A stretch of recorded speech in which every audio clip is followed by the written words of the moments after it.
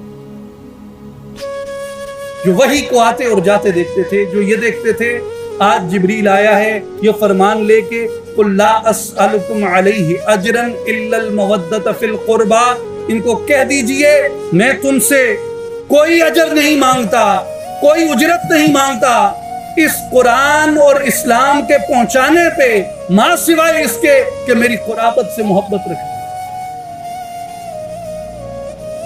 ابھی وہ لوگ موجود تھے جن کی نظروں کے سامنے قرآن مجید نازل ہوتا رہا۔ میرے بھائیوں، اس کے باوجود یہ سانحہ رونما ہوا، اور علماء نے کیا کہا کہ یہ جو آیت مبارکہ ہے قُلْ لَا أَسْأَلُكُمْ عَلَيْهِ أَجْرًا إِلَّا الْمَوَدَّةَ فِي الْقُرْبَى، اس کا معنی سیدنا عبداللہ ابن عباس رضی اللہ عنہما نے بیان کیا کہ إِلَّا الْمَوَدَّةَ فِي الْقُرْبَى یعنی أَن تَحْفَظُوا قَرَابَتِي۔ صحابہ کہتے ہیں کہ اس کا معنی یہ ہے کہ حضور کی قرابت کا اس قدر لحاظ کرو کہ اس کی حفاظت کرو، اسے پروٹیکٹ کرو۔ یعنی جو مودت ہے اس میں پروٹیکشن شامل ہے، حفاظت شامل ہے، ان بلٹن ہے اس کے اندر۔ اگر جذبہ حفاظت نہیں ہے تو مودت ہو سکتی ہی نہیں۔ اگر جذبہ حفاظت نہیں ہے تو مودت ہو ہی نہیں سکتی۔ اس لیے کہا کہ جو مودت ہے اس میں حفاظت شامل ہے، اور اس بات کے موجود ہوتے ہوئے یہ کیسے ممکن ہوا کہ امت کا ایک گروہ جو اقتدار کے پیچھے چلا، جو ہوس کے پیچھے چلا، جو دنیاوی جاہ و منصب کے پیچھے چلا، اس نے قرآن کو نظر انداز کر دیا، آیات کو نظر انداز کر دیا، اور اسی وجہ سے اہل بیت و قرابت کو نظر انداز کر دیا۔ اہل السنہ و جماعہ میں